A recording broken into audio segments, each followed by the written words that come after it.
그러니까 성화의 과정은 내가 예수 믿습니다 짠 하고 바뀌는 게 아니라 가장 낮은 나의 부족한 모습, 거기서 그걸 내가 받아들이고 인정하는 것으로부터 시작한다는 거예요.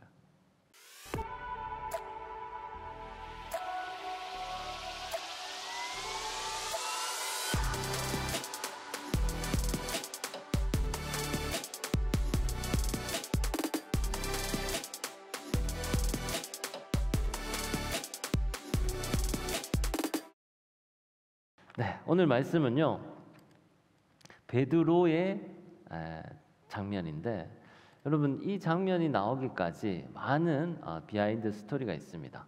우리가 하나님은 이 땅 가운데 하나님 나라를 만들기를 원하셔요. 그래서 그 하나님은 이 소원을 태초부터 가지고 계셨습니다. 근데 인류는 어떻게 했나요? 하나님께 불순종하는 바람에 그 하나님 나라를 만들지 못하고 이 땅 가운데 죄악이 들어와 버렸습니다. 근데 그럼에도 불구하고 하나님은 계속해서 사람들에게 새로운 기회를 주셨어요. 아담에게 가죽옷을 입히시고 또 새로운 삶의 터전을 만들어 주셨습니다. 그랬는데도 불구하고 사람들이 계속 죄를 짓자 이번에는 노아를 통해서, 이제 홍수를 통해서 완전히 리셋을 시킵니다, 세상을. 그리고 나서 그 다음에 아브라함과 이삭과 야곱을 통해서 하나님은 하나님의 나라를 만들어 가시기를 약속하셨습니다.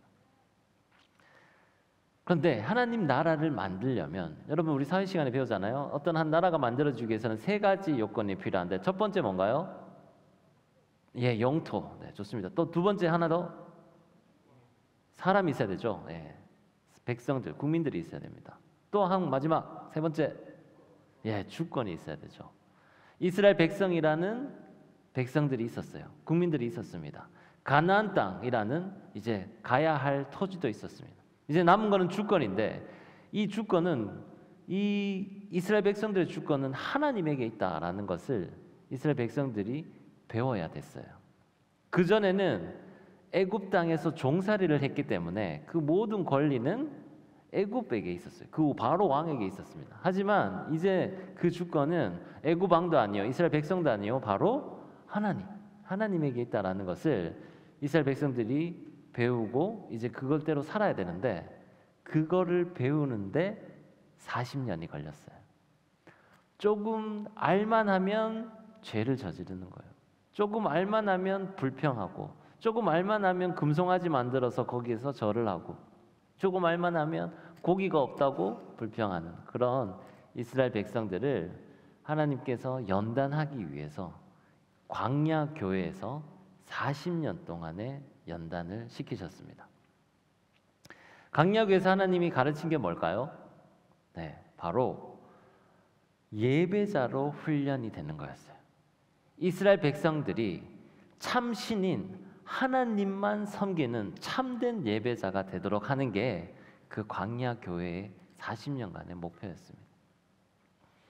하나님의 은혜의 보좌 앞에 담대히 나아가는 예배자, 생선 안방 예배를 드리는 예배자, 이 예배자가 하나님 나라를 건설하기 위한 기본 조건이기 때문에 이스라엘 백성들 출애굽하고 난 후에 그것을 가르치기 위해서 40년이 걸렸습니다. 사랑하는 여러분, 우리의 모습을 한번 돌이켜 보시기 바랍니다. 일주일에 우리가 한번 여기에 예배 드려 주러 오는 그런 모습이 우리한테 있지 않습니까? 주님은 그런 사람들에게 훈련을 시켜요. 정말 참된 예배자로 하나님 앞에 나오는 게 아니라 그냥 형식적으로 나오는 사람, 그냥 내가 기분 좋을 때 나오는 그런 사람들을 이스라엘 백성들을 훈련시키는 것처럼 그렇게 훈련을 시킵니다. 어디서? 광야교회에서. 여러분의 삶 가운데 하나님이 여러분을 사랑하시기 때문에 여러분을 하나님의 예배자로 제대로 세우기 위해서는 훈련을 시킨다라는 거죠. 광야교회에서 훈련 어땠냐요? 이스라엘 백성들이 40년 동안 같은 곳을 뺑뺑뺑뺑 돌았습니다. 같은 자리, 같은 수준에서 계속 맴돌게 되는 거죠. 여러분 억울하지 않습니까? 여러분 나는 모태신앙인데, 내가 지금 교회에서 신앙생활 한 지 몇 년이나 됐는데 여러분의 신앙생활, 신앙 수준이 똑같다면, 늘 제자리에 머물러 있다면 여러분 억울하지 않습니까? 저는 중학교 때 처음으로 알파벳을 배웠습니다. 제 시대 때는 그랬어요. 여러분은 초등학교 때나 뭐 더 어렸을 때도 영어를 배웠겠죠? 그래서 여러분 영어를 수년 동안 배우고 또 거기에 수많은 돈을 들였잖아요. 근데 외국인을 만났는데 영어를 잘 못한다. 그럼 어떤가요? 억울하잖아요. 들인 돈이 아깝잖아요. 그 신앙생활도 마찬가지예요. 여러분이 신앙을 오랫동안 신앙생활을 해왔는데 심지어 모태신앙이어서 태어날 때부터 이 교회에서 살아왔는데도 여러분이 신앙 수준이 올라가지 않는다면, 늘 같은 수준에 있다면 여러분의 모습을 한번 돌이켜볼 필요가 있습니다. 진정한 예배자로 우리가 거듭을 나야 돼요. 이스라엘 백성들이 진정한 예배자로 거듭날 때까지 하나님은 우리를 훈련시키셨고요. 또 마찬가지 여러분도 훈련시키십니다. 그 훈련의 과정 속에 가장 중요한 상징이 하나 있는데 그게 바로 성막입니다. 성막에서 우리가 진정한 예배자가 되는 것은 바로 지성소 그 은혜의 보좌 안에 나아가서 하나님의 영광 임재를 누리는 거였어요. 그 이스라엘 백성들에게서 하나님의 영광 임재를 누리는 장소는 지성소였던 거예요. 그 생선 안방 예배, 하나님의 그 은혜 보좌 앞에 담대히 나아가는 것을 성막을 통해서 이스라엘 백성들에게 교육을 했던 겁니다. 그런데 예수님이 십자가에 못 박혀 돌아가시고 부활하시면서 어떻게 됐나요? 그 성소와 지성소를 막던 휘장이 둘로 쫙 찢어졌어요. 이제 예수님이 바로 그 성막 자체가 되셨습니다. 우리 지난주에 배웠었잖아요. 말씀이 육신이 되어 우리 가운데 거하심에라고 할 때 이 거하심에의 헬라어가 바로 성막을 뜻하는 그 단어에서 파생되어 온 동사다라고 배웠었어요. 그러니까 예수님 자체가 우리에게 성막이 된 거예요. 우리 활짝 열려있는 성막이어서 예수님 안에 들어오기만 하면 우리는 그 은혜의 보좌 앞에 나가게 되는 거고 그 영광의 임재를 체험하게 되었습니다. 근데 여기서 한 발 더 나아가서 바울은 어떻게 했나요? 너희가 바로 너희 몸이 성전인 줄 알지 못하느냐라고 이야기했어요. 우리가 자체가 이동형 성전이 된다라고 배웠었습니다. 너희 몸이 거룩한 성전이다. 그래서 그 성전을 우리는 이동형 성전이라 하고 이걸 영어로 뭐라고 했나요? 글로리 캐리어. 계속 제가 반복하고 얘기하고 있습니다. 여러분 글로리 캐리어라고 이야기했어요. 근데 이 글로리 캐리어의 특징이 있습니다. 뭐냐면요. 성소에 있을 때 성소에서 우리 성막에서 지성소에 1년에 한 번 대제사장이 들어갔는데 그때 나쁜 생각을 하거나 죄를 짓거나 하면 거기서 바로 즉사했어요.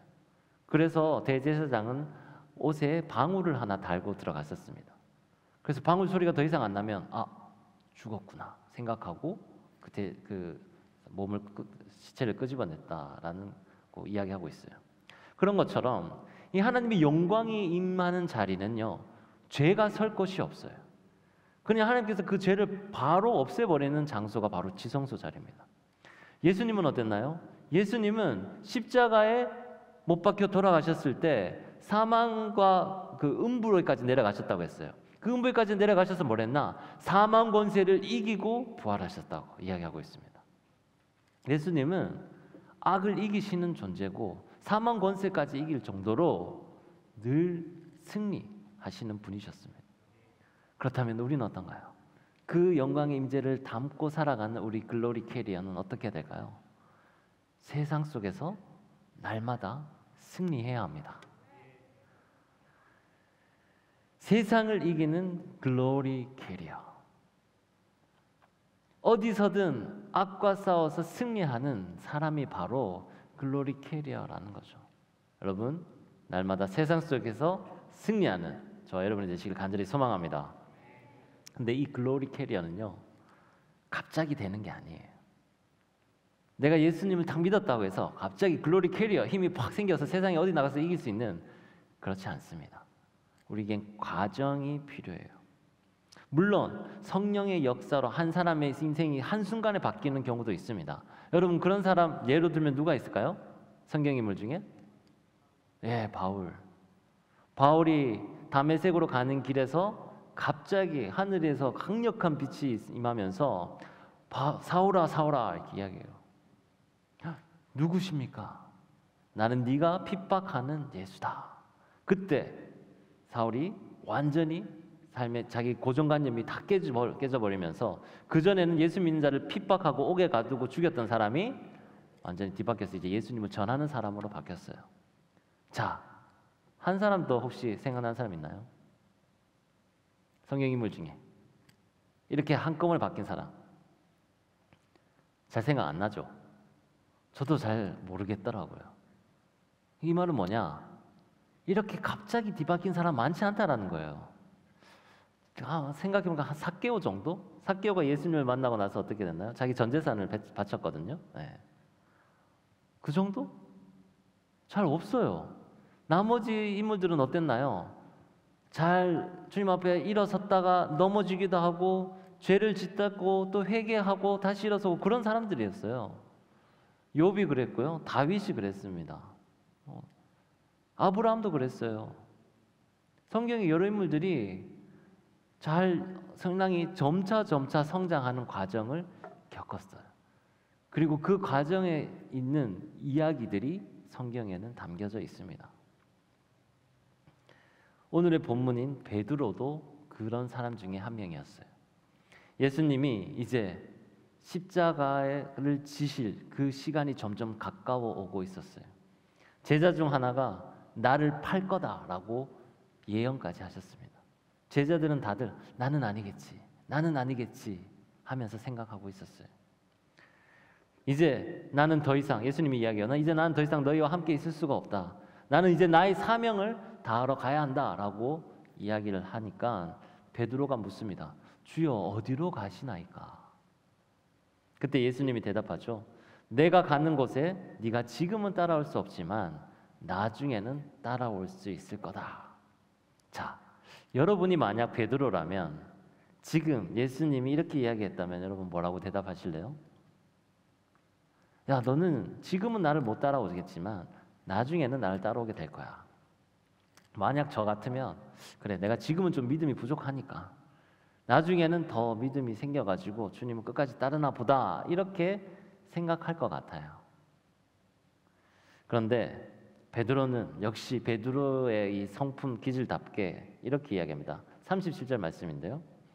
함께 한번 읽어볼까요? 시작. 베드로가 이르되 주여 내가 지금은 어찌하여 따라갈 수 없나이까? 주를 위하여 내 목숨을 버리겠나이다. 주여 주를 위해 내 목숨을 버리겠나이다 라고 대답을 합니다. 여러분 혹시 이렇게 자신 있게 선포할 수 있나요? 주여 내가 주님을 위해 목숨을 버리겠습니다. 그럼 선포할 수 있습니까? 아멘 해야죠. 여러분 선포할 수 있나요? 여러분 주를 위해서 목숨을 버릴 수 있어야 되지 않습니까? 네, 생각해 봐야 되나요? 네, 우리는 다 주님을 위해 목숨을 버릴 수 있어야 돼요. 베드로도 아멘하고 나아갔습니다. 주님, 내가 주님을 위해 목숨을 버리겠습니다. 근데 문제는 베드로는요, 이 말하고 나서 조금 있다가 예수님을 부인했어요. 3번이나 부인했습니다. 여러분, 우리가 말로 주님을 위해 목숨을 버리겠습니다. 이렇게 고백하는 게 중요한 게 아닙니다. 내가 내 믿음의 상태, 내가 지금 내 수준, 이것들을 잘 제대로 아는 게 중요해요. 베드로는요 자기 자신을 과대평가했습니다. 베드로가 거짓말한 건 아니에요. 자기가 도망갈 건데 지금 일부러 거짓말한 건 아니에요. 자기는 그 순간 내가 정말 하나님을 따를 수 있다, 예수님을 따를 수 있다라고 생각을 했어요. 어디를 가시든 내가 죽기까지 따를 거다라는 마음을 가지고 있었습니다. 그런데 막상 어려움이 닥치니까 어떻게 됐나요? 그 어려움을 이겨낼 정도의 수준이 안 되었던 거예요. 그 정도의 수준밖에 안 된다는 것을 본인이 모르고 있었다는 거죠. 이게 바로 베드로의 어리석음이었습니다. 그래서 어떻게 됐나요? 베드로가 3번 부인하고 예수님 십자가에 못 박혀 돌아가셨을 때 도망가 버렸습니다. 모든 제자들이 다 도망갔어요. 그리고 나서 예수님은 돌아가셨고 베드로는 다시 자기가 있던 곳으로 돌아가서 물고기를 잡았습니다. 본업으로 돌아간 거예요. 먹고 살아야 되니까. 고기를 잡으면서 어떤 생각을 했을까요? 자기가 했던 행동에 대해서 너무 큰 후회를 했을 겁니다. 내가 그때 왜 예수님을 부인했을까? 내가 왜 그랬을까? 그렇다고 예수님이 돌아가셨는데 자기가 뭘 할 수도 있는 건 없고, 또 먹고 살아야 되니까 고기를 낚아야 되고, 그물을 던지면서도 후회와 번민과 자책이 계속 반복되었을 거예요. 근데 그때 예수님이, 부활한 예수님이 찾아오셔서 아침을 쫙 차려주시면서 베드로에게 묻습니다. 베드로야, 네가 나를 사랑하느냐? 여러분, 어떻게 대답할 수 있을까요? 예수님을 사랑해요, 베드로는. 근데 사랑한다고 말하기는 자기가 한 행동이 너무 부끄러웠을 거예요. 3번이나 부인했잖아요. 그러니까 자신 있게 내가 주님을 사랑합니다라고 이야기할 수도 못하고, 그래서 아니 주님 난 사랑하지 않습니다라고도 이야기 못하고, 네 주님, 제가 주님을 사랑하는 줄 주께서 아십니다라고 이야기를 했던 거예요. 그러자 예수님이 내 양을 치라라고 이야기합니다. 근데 그것을 한 번 더 물어봐요. 똑같은 질문을 3번 물어봅니다. 예수님이 거듭 확인을 하는 거예요. 네가 나를 사랑하느냐? 마지막 질문에 베드로가 예수님이 자꾸 물어보니까 걱정하고 근심하면서 다시 이야기해요. 모든 것을 아시는 주님, 내가 주님을 사랑하는지 주님께서 아십니다.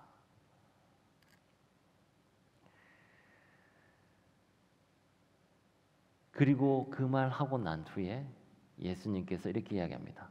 요한복음 21장 18절 말씀인데요. 내가 진실로 진실로 내게 이르노니 네가 젊어서는 스스로 띠띠고 원하는 곳으로 다녔거니와 늙어서는 내 팔을 벌리니 남이 내게 띠띠우고 원하지 아니하는 곳으로 데려가리라. 아멘. 주님께서 다시 베드로에게 사도의 직분을 허락하십니다. 내 양을 먹이라, 내 양을 치라. 이게 이제 그 사도의 직분을 회복한 거거든요. 그래서 베드로는 여기서 이제 삶이 뒤바뀌게 됩니다.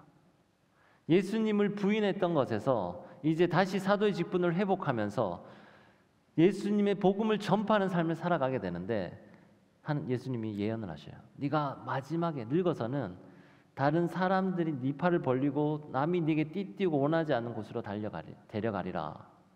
베드로가 어떻게 순교했는지 아시죠? 십자가에 거꾸로 못 박혀 죽었다 그러잖아요. 그런 것처럼 베드로는 자신에게 연약함을 받아들이고 인정하고 난 후에, 내가 3번 부인했다라는 것을 인정하고 난 후에 이제 삶이 바뀌게 됩니다. 사랑하는 여러분, 우리 성화의 가정은요, 바로 예수님을 3번 부인하는 것에서부터 시작해서 자신의 잘못을 뉘우치고 회개하고 반성하고 주님을 사랑합니다라는 고백조차 못할 정도로 나의 부족하고 나약한 자신을 인정하는 걸 통과해야 됩니다.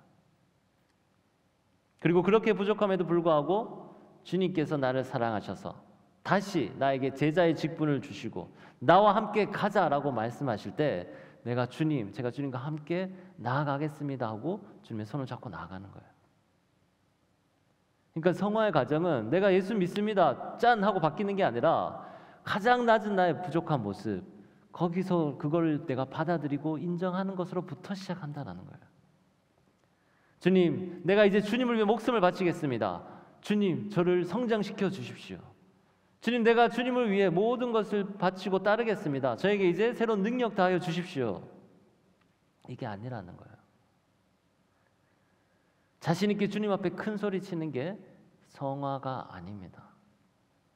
내가 내 연약함을 인정하고 내 연약함을 알고 받아들이고 인정하는 것에서부터 성화가 시작이 됩니다.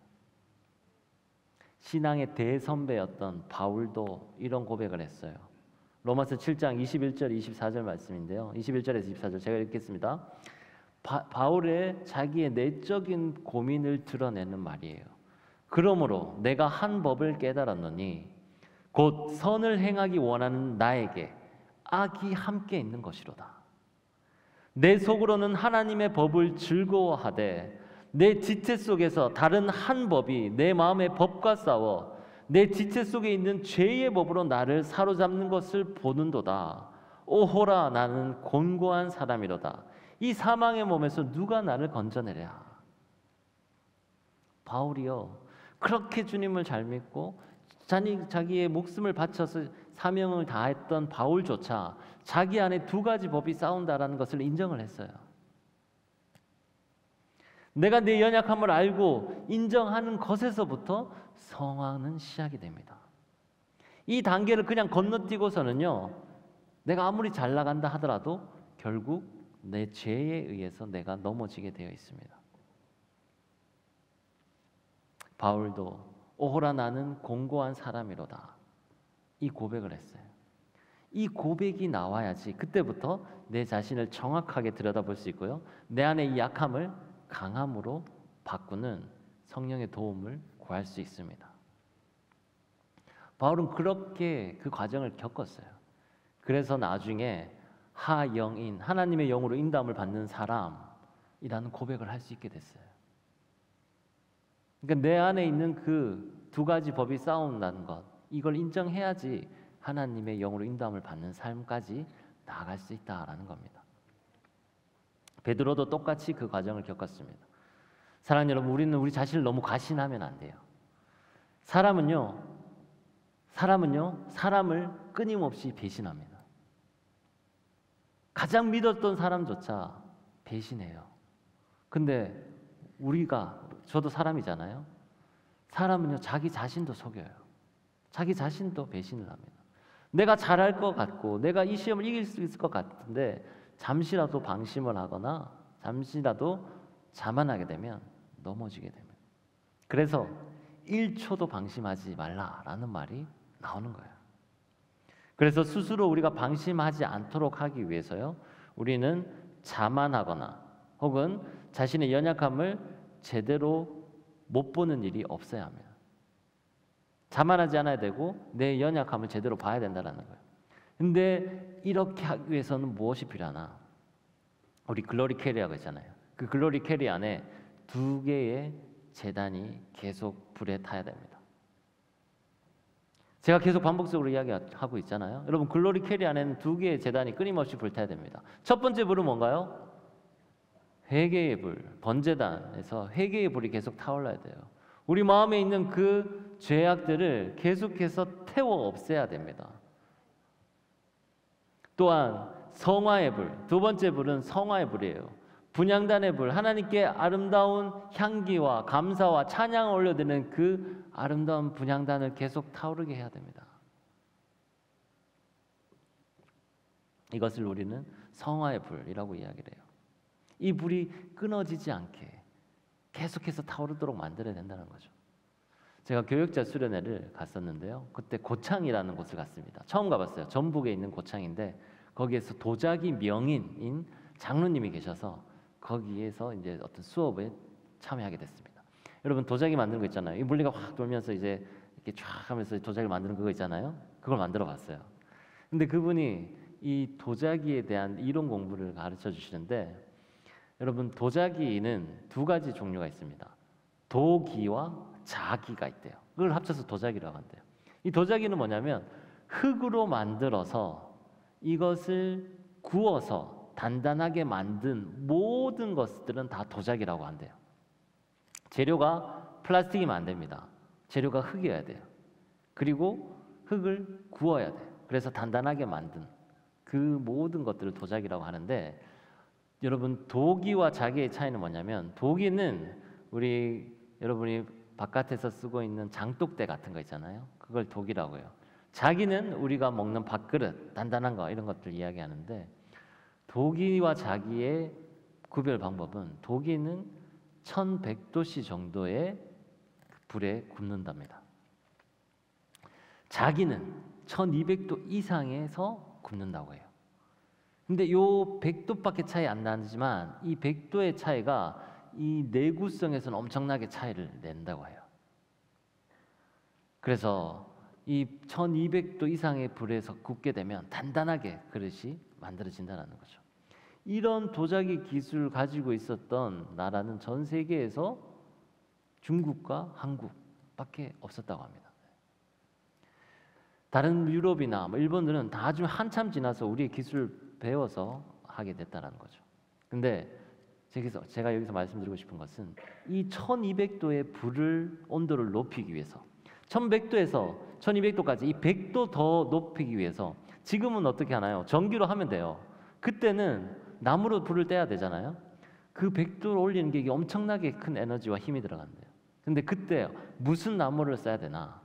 다른 나무는요 불을 타잖아요. 그러면 자기의 그 숯이 되면서 자기 형태를 그대로 유지하고 있다고 합니다. 우리 숯으로 뭐 굽잖아요. 그러면 여기에 불을 떼려면 다른 나무를 계속 넣어야 되는데 이 형태를 유지하고 있으니까 다른 나무 넣을 공간이 없는 거예요. 근데 소나무는 불을 떼면 이 나무가 불에 타면서 재로 바뀐대. 그래서 또 다른 나무를 넣을 수 있는 거죠. 그래서 소나무를 계속 집중적으로 넣으면 온도가 1200도까지 쫙 올라간다고 합니다. 여러분, 우리 이 성화의 불은요, 소나무가 자기를 태워서 재로 없애는 것처럼 우리가 끊임없이 우리 자신을 태우고 자아를 죽이는 과정의 반복이에요. 그 반복을 회개의 불, 성화의 불에서 계속해서 우리가 해야 된다라는 겁니다. 이 불이 계속 꺼지지 않을 때요, 우리는 겸손의 옷을 입고 자기 자신을 정확하게 인지할 수 있으며, 이렇게 우리가 두 가지 불이 계속 타오르게 하면 하늘에서는요 신비한 일이 일어난다라고 성경은 기록하고 있어요. 계시록 5장 8절에서 10절까지 말씀인데요, 함께 한번 볼까요? 함께 읽어보겠습니다. 시작. 그 두루마리를 취하심에 네 생물과 24장로들이 그 어린 양 앞에 엎드려 각각 검은고와 향이 가득한 금 대접을 가졌으니 이 향은 성도의 기도들이라. 그들이 새 노래를 불러 이르되 두루마리를 가지시고 그 인봉을 떼기에 합당하시도다. 일찍이 죽임을 당하사 그 족속과 방언과 백성과 나라 가운데서 사람들을 피로 사서 하나님께 드리시고 그들로 우리 하나님 앞에서 나라와 제사장들을 삼으셨으니 그들이 땅에서 왕노릇하리로다 하더라. 아멘. 계시록 말씀은 좀 어려운 것처럼 느껴지잖아요. 근데 여러분 차근차근 읽어보면 어렵지 않습니다. 하늘 보좌에 뭐가 있냐면 금대접이 있대요. 향이 가득한 금대접이 있는데 이 금대접에 어떤 향이 가득히 담겨 있는데 그 향이 뭐다? 성도들의 기도래요. 그러니까 여러분이 기도하면 하늘에 금대접에 향기로 가득 차 있는 거예요. 그거를 하나님이 보시고 기뻐한다라는 거예요. 우리가 주님 이거 이뤄 주십시오, 저거 이뤄 주십시오 하는 그런 기도 말고 하나님이 원하시는 기도, 하나님께 내 모든 것을 드리는 그런 기도를 할 때 그때 하늘에 향기가 가득 찬다라고 이야기하고 있습니다. 주님은 우리를 피로 사셨잖아요. 그리고 우리가 주님 앞에 온전히 드려졌어요. 그리고 우리가 주님 앞에 완전히 드려졌으면 그때 우리를 어떻게 한다? 나라와 제사장들로 삼으신다라고 이야기하고 있어요. 그때 여러분들이 왕노릇 하리로다라고 기록하고 있는 거예요. 그러니까 우리가 하나님의 백성이 된 사람들은 왕노릇 하게 된다는 거예요. 이 땅 가운데 나라와 제사장들이 돼서 이 땅을 다스리고 통치하는 그 왕이 된다는 거예요. 그런데 이 왕이라는 게 정말 실제적인 대통령, 정치가 이런 게 아니죠.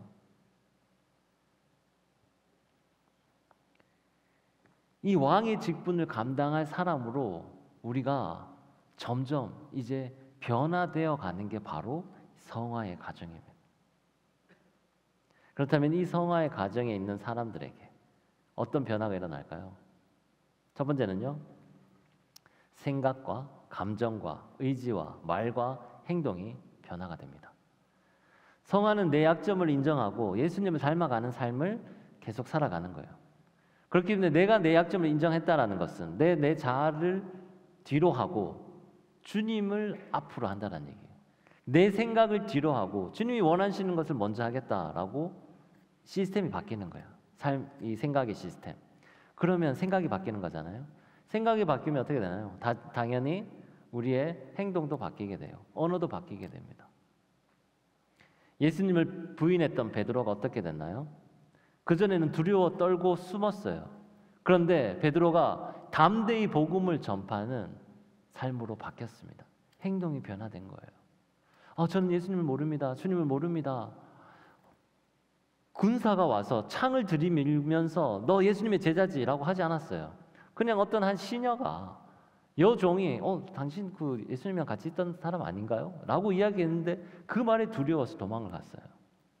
그랬던 베드로가 이제 죽음을 두려워하지 않고 담대히 복음을 전파하게 됩니다. 언어가 바뀐 거죠. 우리는요, 성화의 가정 속에 있는 사람들은 감사와 찬송의 말을 하게 됩니다. 비판과 시기와 질투와 불평의 원망의 말을 하는 게 아니라 반대로 감사와 기쁨의 긍정적인 말을 하게 된다는 거죠. 여러분, 우리가 청년부 사역하다 보면 부족한 부분들이 분명히 있어요. 나약함들이 보입니다. 이거 저렇게 바꿨으면 좋겠는데 라는 생각이 들 때가 있을 거예요.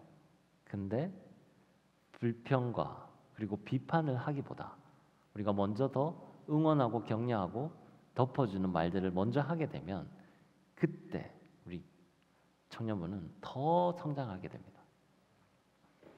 성화의 가정에 있는 사람은 이렇게 언어가 변하게 돼요. 두 번째로는요, 성화의 가정에 있는 사람은 초점이 뚜렷한 삶을 살아가게 됩니다. 제가 우리 지난번에 성탄 발표했었잖아요. 그때 저희 이제 많은 아이들 한 200명 정도 되는 유아 유치부 아이들이 앞에 나와서 발표를 했어요. 그때 저희 딸도 끼어져 있었습니다. 근데 부모님들은요, 우리 아이들이 어디 있는지 그 수백 명 사이에 있다 하더라도 한 번에 탁 찾는다요. 근데 제가 처음으로 이 아이가 여기에 섰던 거거든요. 그래서 저도 한 번에 찾을 수 있을 거라 생각을 했습니다. 근데 다들 마스크 쓰고 있고 다 똑같은 복장을 하니까 못 찾겠는 거예요. 한참을 찾았어요. 근데 잘 어딘지 모르겠어요. 근데 저 구석에 있는 걸 발견했습니다. 근데 그걸 딱 발견한 순간 어떤 일이 났는지 아세요? 그 아이에게만 스포트라이트가 쫙 비춰지면서 다른 사람들은 다 암전, 까맣게 됐어요. 제 눈에 그렇게 보이게 되는 거죠. 그리고 나서 그 찬양이 끝날 때까지 제 눈에는 제 딸만 보였었습니다. 그렇게 보려고 한 게 아니었어요. 근데 제가 포커싱이 그렇게 된 거죠. 여러분, 우리 그리스도를 따르는 삶, 성화의 가정 속에 있는 삶이 시야가 그와 같습니다. 내가 주님을 따르고 주님을 닮아가는 삶을 살겠습니다 고백하면서 내 안에 있는 성화의 불이 계속 타오르게 되면요, 포커싱된 삶을 살게 돼요. 주님에게만 초점을 맞춘 삶을 살게 돼요. 그 주님을 향한 그 길에만 빛이 비춰지게 되고 나머지는 다 암전이 되는 겁니다. 그렇게 되면 어떻게 되냐? 다른 비본질적인 것들, 이 예수 그리스도를 따르는 삶과는 상관없는 것들은 이제 더 이상 내 눈에 보이지 않거나 중요하지 않게 돼버리는 거예요. 대수롭지 않은 일들이 생기는 겁니다. 베드로는요, 예수님은 베드로를 반석이라고 했어요. 그리고 그 반석 위에 교회를 세우리라라고 이야기했습니다. 마태복음 16장 18절에 예수님이 이렇게 얘기합니다. 또 내가 네게 이르노니, 예수님이에요. 너에게 이르노니 너는 베드로라. 내가 이 반석 위에 내 교회를 세우리라. 음부의 권세가 이기지 못하리라. 아멘. 베드로에게 이런 약속을 했어요. 너는 반석이고 네 반석 위에 내가 교회를 세울 게다. 너는 그 교회를 세우는 일에만 포커스를 맞춰서 살아라 라고 이야기했던 거죠. 베드로는 실제로 그런 삶을 살았습니다. 우리가 육적인 자아, 혼적인 자아로는 절대로 우리가 이 과정을 스스로 이렇게 나아갈 수가 없습니다. 우리가 영에 복종돼서 우리가 내 안에 있는 영을 스스로 쳐서 복종시켜서 훈련을 해야지 이 과정을 이겨나갈 수 있어요. 근데 처음은 어려워요. 누구나게나 다 어렵습니다. 하지만 여러분, 운동도 그렇잖아요. 처음 시작할 때 얼마나 힘든 거예요. 제가 예전에 살 뺀다고 스쿼트를 한번 했었습니다. 하루에 100개만 하자. 그렇게 해서 제가 한 7, 8kg 뺐어요. 근데 첫날 100개 딱 하고 다음날 걸으니까 천국을 걷는 것 같아요. 다리 힘이 없어가지고. 예. 근데 그거를 며칠만 하니까 아무렇지도 않아요. 그냥 쉽게 할 수 있게 됐습니다. 근육이 단련되는 거잖아요. 영적 근육도 마찬가지예요. 여러분, 성화의 과정 처음이 어려워요. 근데 이 과정들만 잘 이겨내면 그 다음부터는 내 영이 저절로 힘을 받아서 계속 나아가게 됩니다. 그러니까 여러분 그 첫 시작을 하시면 됩니다. 그 첫 시작 어떻게 하냐? 기도의 분량을 채우는 거예요. 여러분 안에 이 두 가지 불이 끊이지 않도록 계속 뗄감을 떼는 거예요. 사랑하는 여러분, 우리가 모두 성령의 권능으로 이 성화의 문을 통과할 수 있기를 간절히 소망합니다.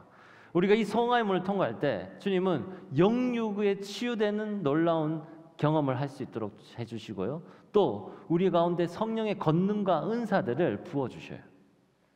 이 모든 과정을 통해서 우리가 결국 깨닫게 되는 건 뭐냐? 바로 예수님은 사랑이시다라는 걸 깨닫게 됩니다.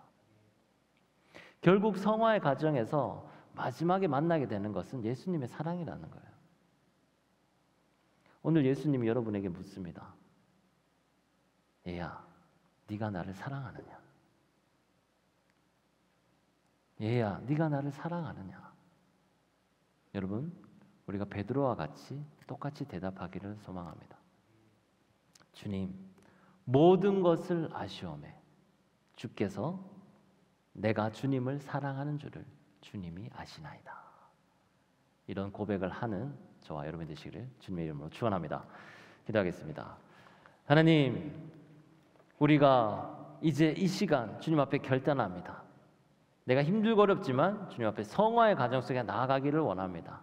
주님, 우리의 약함을 인정하고 베드로처럼 3번이나 부인한 내 자신을 바라보면서 이제 주님 앞에 한 발짝 한 발짝 나아가기를 소원하오니 주여, 이 시간 베드로에게 말씀하셨던 것처럼 내가 주님을 사랑하냐 물었을 때 주님이 다 아십니다. 내가 주님을 사랑합니다 고백하는 저희들 되도록 도와주시옵소서.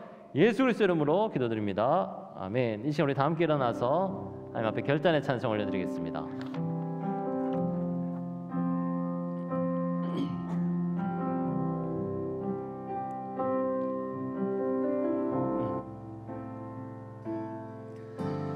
예수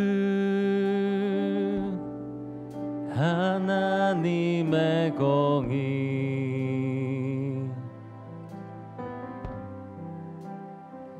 주 독생자 그의 나라 임하시네.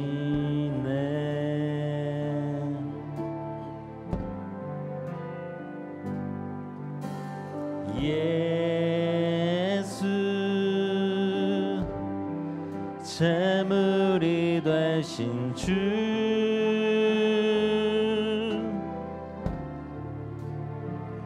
영광 중에 그의 나라 임하시네.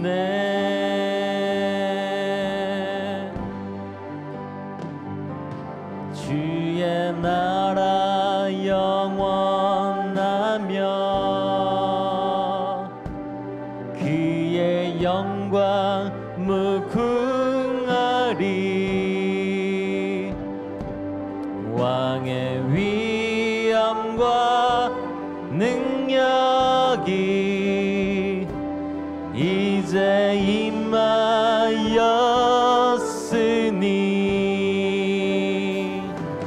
주의 주권과 주의 통치와 주의 나라 권임과 권세 임하네. 예수 하나님의 공의 주의 나라 영원하며 주의 나라 영원하며 그의 영광 무궁하리. 왕의 위엄과 능력이 이제 임하였으니 주의 주권과 주의 주권 주의 통치 주의 나라 힘과 권세 임하네. 예수 하나님의 공의. 이제 우리 함께 기도할 때 주님, 이 땅 가운데 주의 주권과 주의 통치와 주의 나라와 힘과 권세가 임하기를 소원합니다. 주님, 우리가 그 나라를 만들어가는데 함께 동참하기를 소원하오니 주여, 우리가 끊임없이 주님 닮아가는 삶 살아갈 수 있도록 도와주시옵소서. 나의 약함을 받아들이고 인정하고 주님 앞에 한 걸음 한 걸음 나아가기를 소원합니다. 우리 마음 가운데 성화의 불이 끓이지 않도록 도와주시옵소서. 주여 한번 부르고 기도합니다. 주여, 주여. 아버지, 우리 가운데 성화의 불이 끓이지 않도록 도와주시옵소서. 하나님, 우리가 약함을 인정하고 주님 앞에 한 걸음 한 걸음 나아가기를 소원합니다. 아버지, 우리가 기도의 분량을 채우게 도와주시옵소서. 주여.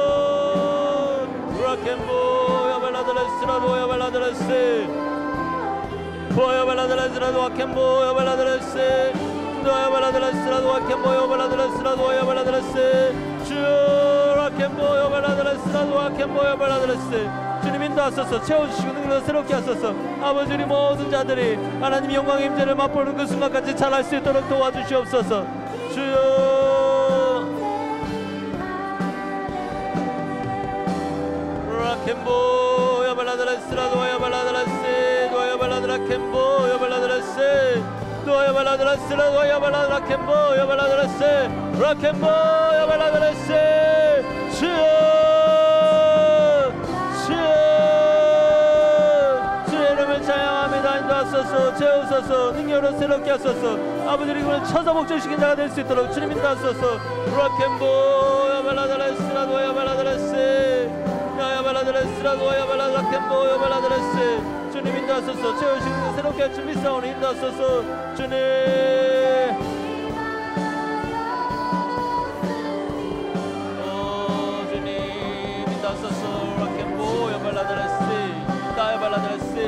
야발라드레스라도 야발라드레스 라켄보 야발라드레스라도 야발라드레스 야발라드레스라도 야발라드레스라도 아켄보 야발라드레스.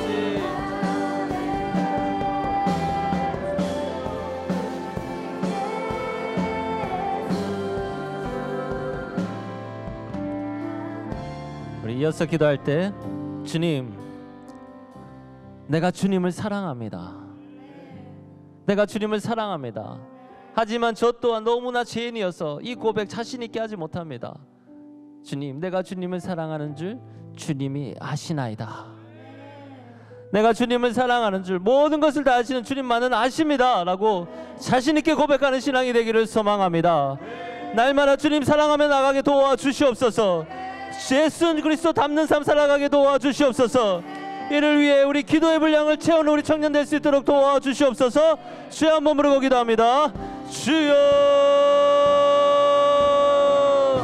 주님도 오소서. 주여, 우리가 주님 앞에 날마다 주님을 사랑합니다 고백합니다. 주님, 우리 사랑을 받아 주시옵소서. 주여, 우리가 날마다 주님 앞에 예수 그리스도 닮은 삶 살아가게 인도하소서. 우리의 생각과 사고와 말과 행동이 변화되게 하여 주시옵소서. 주님 앞에 온전히 포커스 라이프 있는 삶 살아갈 수 있도록 도와주소서. 라켄보 야발라드레스라도 야발라드레스 야발라켄보 야발라드레스 주여. 야발라드레스라도 야발라켄보 야발라드레스 주여. 주님 인도하소서. 라켄보 야발라드레스라도 야발라드레스 라도 야켄보 야발라드레스라도 야발라드레스 또 야발라드레스라도 야켄보 야발라드레스 야발라드레스. 주님,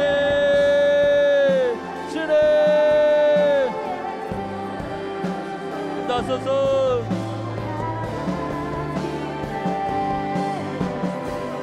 주의 나라 영원하며 주의 나라 영원하며 그의 영광 무궁하리 영광 무궁하리. 왕의 위엄과 능력이 이제 임하였으니 주의 주권과 주의 주권과 주의 통치와 주의 나라 힘과 권세 임하네. 예수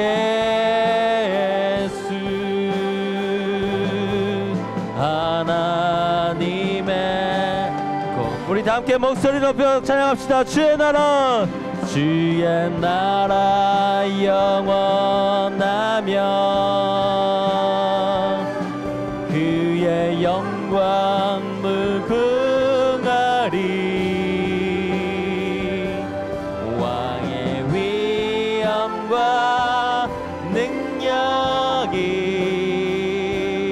이제 임하였으니 주의 주권과 주의 통치와 주의 나라 힘과 권세 임하네.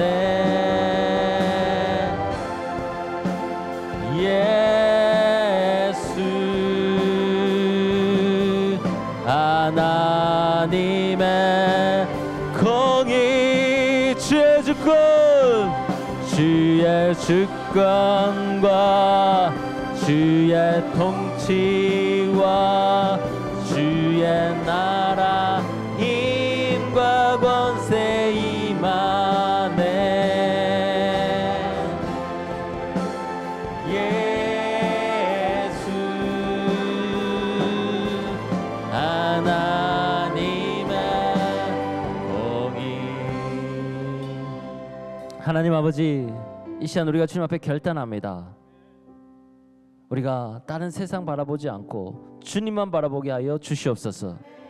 나의 약함을 인정하고 다시 주님 앞에 새롭게 서기를 소망합니다. 주님, 우리를 끊임없이 우리의 제단이 타오르게 하여 주시옵소서.